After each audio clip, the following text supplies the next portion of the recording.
എല്ലാവർക്കും നമസ്കാരം. Book insight പോസിബിലിറ്റീസിൻ്റെ അഡ്വേഴ്സിറ്റീസിൻ്റെ മറ്റൊരു എപ്പിസോഡിലേക്ക് സ്വാഗതം.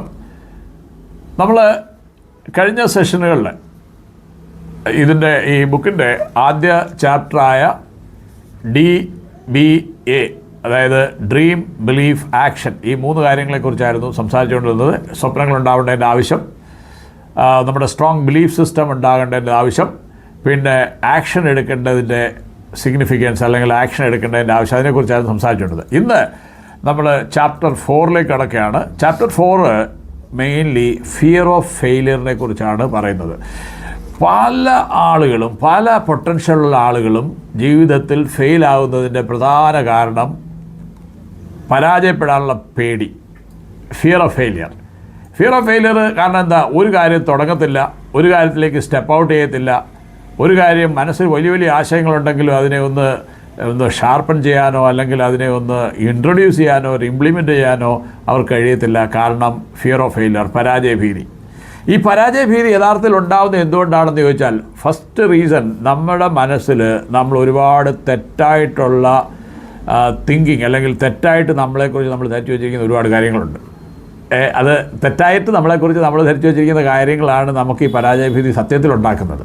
ഉദാഹരണത്തിന്, പലരും വിചാരിച്ചു വച്ചിരിക്കുന്നത് ഞാൻ ജനിച്ചത് വലിയൊരു കുടുംബത്തിലാണ് എന്ന് പറഞ്ഞാൽ ഞാൻ വലിയ തറവാടിയാണ്. ഇതൊരു തെറ്റായ, ഈ തറവാടികളെന്ന് അവകാശപ്പെടുന്ന പലരും ജീവിതത്തിൽ രക്ഷപ്പെട്ടിട്ടില്ല.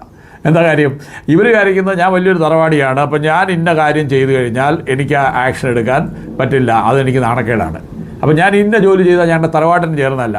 എന്നാൽ അവർ മനസ്സിലാക്കുന്നില്ല, ഇവരുടെ തറവാടെന്നൊക്കെ പറയുന്ന കാര്യം ഈ ലോകത്തിലെങ്ങും, ഈ വലിയ അണ്ടകടാഹത്തിൻ്റെ ഈ ഇങ്ങേയറ്റത്തിരിക്കുന്ന, കേരളത്തിൻ്റെ ഇങ്ങേയറ്റത്തിരിക്കുന്ന ഏതെങ്കിലും ഒരു ചെറിയ ഗ്രാമത്തിൻ്റെ മൂലക്കിരിക്കുന്ന ഇവരുടെ ഈ തറവാടെന്ന് ഈ ലോകത്തൊരു ഒരു കൺസിഡറിങ് ഫാക്ടറിയേ അല്ല എന്ന് തിരിച്ചറിയാനുള്ള ഒരു തിരിച്ചറിവ് ഉണ്ടാകുന്ന ദിവസം നമ്മളിൽ ശക്തി വർദ്ധിക്കും. അപ്പം ഇത്തരം തോട്ട് പ്രോസസ്സ്, എൻ്റെ വലിയ തറവാടിയാണ്, അതുകൊണ്ട് എനിക്കിത് ചെയ്തുകൂടാ, അതുകൊണ്ട് തന്നെ ഞാൻ ചെയ്തു കഴിഞ്ഞാൽ ഞാൻ പരാജയപ്പെട്ട് കഴിഞ്ഞാൽ ആളുകൾ ചിരിക്കും, അല്ലെങ്കിൽ എനിക്ക് അങ്ങനെ ദോഷമുണ്ടാകും. അപ്പോൾ ഇത്തരം തോട്ടാണ് നമ്മുടെ ഈ ഫിയർ ഓഫ് ഫെയിലിയർ നമ്മളിൽ ഉണ്ടാക്കുന്നതിനുള്ള കാരണം ഇത്തരം തോട്ട് പ്രോസസ്സുകളാണ്.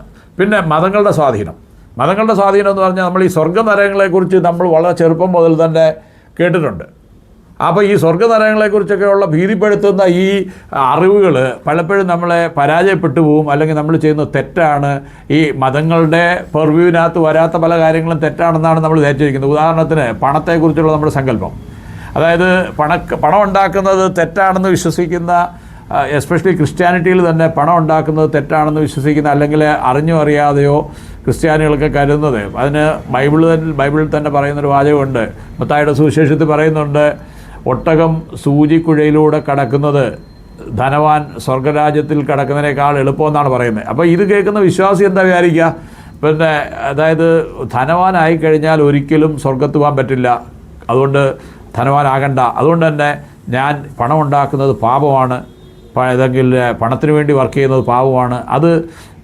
അത്തരം ഫിയറുകളൊക്കെ തന്നെ നമ്മുടെ മനസ്സിൽ പരാജയഭീതി ജനിപ്പിക്കുന്നതിനുള്ള കാരണങ്ങളാണ്. മതം ഒരു സ്വാധീന ശക്തിയാണ്, രാഷ്ട്രീയം ഒരു സ്വാധീന ശക്തിയാണ്. അതായത് പണക്കാരൊക്കെ വെറുക്കപ്പെടേണ്ടവരാണ്, പണക്കാരൊക്കെ ബൂർഷകളാണ്, അവർ നിഷ്കാസനം ചെയ്യപ്പെടേണ്ടവരാണ്. അപ്പോൾ പണം ഉണ്ടാക്കുന്നവരൊക്കെ വിക്കഡായിട്ടുള്ള ആളുകളാണെന്നുള്ള ധാരണ നമ്മുടെ സബ് കോൺഷ്യസ് മൈൻഡിൽ കിടക്കുമ്പോൾ തന്നെ പണം ഉണ്ടാക്കാനുള്ള ശ്രമങ്ങളെ പരാജയപ്പെടുത്താനായിരിക്കും സബ് കോൺഷ്യസിൽ നമ്മൾ ശ്രമിക്കുന്നത്. അപ്പോൾ അതിന് നമ്മൾ എന്ത് ചെയ്യും?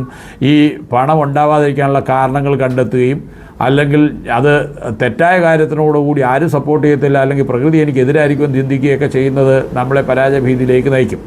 അപ്പം ഈ ഫിയർ ഓഫ് ഫെയിലിയർ അതിൽ നിന്ന് ഗെറ്റ് റിഡ് ഓഫ് ആയെങ്കിൽ മാത്രമേ നമുക്ക് ജീവിതത്തിൽ ഉന്നമനം ഉണ്ടാക്കാൻ കഴിയുള്ളൂ എന്നാണ് ഈ ചാപ്റ്റർ 4 പ്രതിപാദിച്ചിരിക്കുന്നത്. ഈ ഫിയർ ഓഫ് ഫെയിലിയറിൽ നമുക്ക് എങ്ങനെ പുറത്ത് കിടക്കാം എന്നുള്ളതിനെക്കുറിച്ച് വളരെ ക്വിക്കായിട്ട് പറയാം.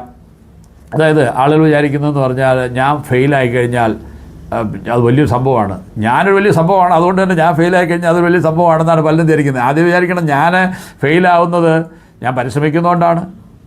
ഞാൻ ഫെയിലാവാത്തവരേക്കായും അല്ലെങ്കിൽ പരിശ്രമിക്കാത്തവരേക്കായും എത്രയോ മുന്നിലാണ്. ഒരാൾ പരാജയപ്പെടുമ്പോൾ അതിന് അറ്റ്ലീസ്റ്റ് ഒരു ബെനിഫിറ്റ് ഉണ്ട്, അയാൾക്ക് എക്സ്പീരിയൻസ് കിട്ടുന്നുണ്ട്. എക്സ്പീരിയൻസ് ഇല്ലാത്ത ആളുകളെ സംബന്ധിച്ച് നോക്കുമ്പോൾ ഈ എക്സ്പീരിയൻസ് ഉള്ള ആളുകൾക്ക് പറയാൻ ഒരുപാട് കാര്യങ്ങളുണ്ടാവും. അപ്പം പരാജയഭീതിയിൽ നിന്ന് നമ്മൾ മുക്തനാവേണ്ടതിൻ്റെ ആവശ്യത്തെക്കുറിച്ചാണ് ഫിയർ ഓഫ് ഫെയിലിയർ എന്ന ചാപ്റ്റർ ഞാൻ പറഞ്ഞത്. ഈ പരാജയഭീതി ആളുകൾ ചിന്തിക്കും ഒന്നാമത്തെ റീസൺ ഞാൻ പരാജയപ്പെട്ടാൽ ആളുകൾ എന്ത് പറയും. നിങ്ങൾ കേട്ടിട്ടുണ്ടാവും 20-40-60 പ്രിൻസിപ്പിൾസിനെ കുറിച്ച്. എന്താണ് ഈ 20-40-60 പ്രിൻസിപ്പിൾ എന്നറിയാമോ? ഇത് നമ്മുടെ ജീവിതത്തെ ഏറ്റവും കൂടുതൽ മുരടിപ്പിക്കുന്ന ഒരു കോൺസെപ്റ്റാണ് ഇതിൻ്റെ പിന്നിലുള്ളത്. കാരണം ഈ 20-40-60 പ്രിൻസിപ്പിൾ പറയുന്നത് 20ാമത്തെ വയസ്സിൽ നമ്മളെല്ലാം വിചാരിക്കുന്നത് ഈ ലോകത്തുള്ള എല്ലാവരും നമ്മളെക്കുറിച്ചാണ് ചിന്തിക്കുന്നത്. നമ്മുടെ വസ്ത്രധാരണ രീതി, നമ്മുടെ സൗന്ദര്യം, നമ്മുടെ രൂപം, ഇതിനെക്കുറിച്ചാണ് ഈ ലോകം നമുക്ക് ചുറ്റുമുള്ളവരെല്ലാം ചിന്തിക്കുന്നതെന്നാണ് 20 വയസ്സിലുള്ള ആളുകൾ പൊതുവെ ചിന്തിക്കുന്നത്. എന്നാൽ 40 വയസ്സാകുമ്പോൾ അവർ ചിന്തിക്കും, ആളുകൾ എങ്ങനെ ചിന്തിച്ചാൽ എനിക്ക് എൻ്റെ വഴി, ഞാൻ എൻ്റെ വഴി നോക്കണം എന്ന് 40 വയസ്സ് ചിന്തിച്ചു തുടങ്ങും. പക്ഷേ അപ്പോഴത്തേനും അവർ ശാരീരികമായിട്ടും തളർന്നുണ്ടാവും. അതുപോലെ തന്നെ അവർക്ക് മറ്റ് പ്രശ്നങ്ങളൊക്കെ ജീവിതത്തിലുള്ളതുകൊണ്ട് പുതിയ കാര്യങ്ങളൊന്നും ചെയ്യാൻ പറ്റത്തില്ല. അപ്പോൾ എന്നാലും 40 വയസ്സിൽ അവർക്ക് തിരിച്ചറിവുണ്ടാവും, ആളുകൾ എങ്ങനെ ചിന്തിച്ചോട്ടെ, ഞാൻ എൻ്റെ രീതിയിൽ ജീവിക്കും എന്നവർ ചിന്തിക്കും. എന്നാൽ 60ാമത്തെ വയസ്സിലായിരിക്കും അവർ മനസ്സിലാക്കുന്നത് ഇവരാരും ചിന്തിച്ചിരുന്നത് എന്നെക്കുറിച്ചായിരുന്നില്ല എന്ന്. ഇതാണ് 20-40-60 പ്രിൻസിപ്പിൾ എന്ന് പറയുന്നത്. അപ്പോൾ വളരെ ചെറുപ്പത്തിൽ തന്നെ ഈ സത്യം നമുക്ക് തിരിച്ചറിയാവുന്നുണ്ടെങ്കിൽ 20 വയസ്സിൽ വളരെ പല കാര്യങ്ങളും ചെയ്യാം. കാരണം 20 വയസ്സിൽ നിങ്ങൾക്കുള്ള ഏറ്റവും വലിയ ഗുണമെന്ന് പറഞ്ഞാൽ നിങ്ങൾക്ക് റെസ്പോൺസിബിലിറ്റീസ് ഇല്ല, ലയബിലിറ്റീസ് ഇല്ല, പാരൻസിൻ്റെ സപ്പോർട്ട് കിട്ടും, റിലേറ്റീവ്സിൻ്റെ സപ്പോർട്ട് കിട്ടും. എന്നാൽ നിങ്ങൾ 40 വയസ്സിൽ പോയി ചോദിച്ചു കഴിഞ്ഞാൽ ഏത് പേരൻ്റാണ് നിങ്ങളുടെ പേരൻ്റ് അപ്പം 60-70 ഇയേഴ്സിലായിരിക്കും, അവർ നിങ്ങളെ സപ്പോർട്ട് ചെയ്യാവുന്ന അവസ്ഥയിലായിരിക്കത്തില്ല. അല്ലെങ്കിൽ നിങ്ങളുടെ റിലേറ്റീവ്സ് അവരുടെ പേഴ്സണൽ ബർഡൻസുമായിട്ട് കറങ്ങുമ്പോഴായിരിക്കും നിങ്ങൾ ചെന്നിട്ട് 10 ലക്ഷം രൂപ കടം ചോദിക്കുന്നത്. തട്ടില്ല. പക്ഷേ നിങ്ങൾ 20 വയസ്സ് ചോദിച്ചാൽ നിങ്ങളുടെ പേരൻസ് ഉണ്ടാവും, റിലേറ്റീവ്സ് ഉണ്ടാവും, സറൗണ്ടിങ്സിലുള്ള ആളുകളുണ്ടാവും, നിങ്ങൾക്ക് ലയബിലിറ്റി കുറവാണ്.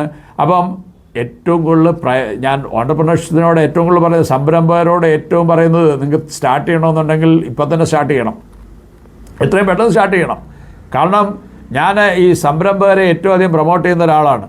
കാരണം ഈ ഓൺട്രപ്രണർഷിപ്പ് എൻ്റെ ഏരിയ ഓഫ് ടീച്ചിങ്ങിൽപ്പെട്ട ഒരു പ്രധാന വിഷയമാണ്. എന്തുകൊണ്ട് സംരംഭകരാകണമെന്നുള്ളത് ഞാൻ പറയാം. എന്നെ സംബന്ധിച്ച് ഏറ്റവും അധികം വിഷമിപ്പിച്ചൊരു സംഗതി, ഞാൻ പ്രവാസിയായിരുന്ന കാലത്ത് എന്നെ വിഷമിപ്പിച്ച 1-2 സംഗതികളുണ്ട്. അതിൽ പല സംഗതികളുണ്ട്. പ്രവാസികൾക്ക് ഒരുപാട് പ്രശ്നങ്ങൾ അവർ പുറത്ത് ഫേസ് ചെയ്യുന്നുണ്ട്. കാരണം ഡിസ്ക്രിമിനേഷൻ ഒരുപാട് സഹിക്കുന്നുണ്ട്. നമ്മൾ എത്ര പറഞ്ഞാലും ശരി, ഏത് നല്ല രാജ്യമെന്ന് പറഞ്ഞാലും ശരി, 2ാം കിട സിറ്റിസൺ എന്ന നിലയിൽ നമ്മൾ ഒരുപാട് പ്രശ്നങ്ങൾ അവിടെ ഫേസ് ചെയ്യുന്നുണ്ട്. എൻ്റെ മനസ്സിനെ ഏറ്റവും അധികം കരയിച്ചൊരു സംഗതി, പ്രവാസി ആയതിൽ ഞാൻ ഏറ്റവും ദുഃഖിച്ച പല സംഗതികളുണ്ട്.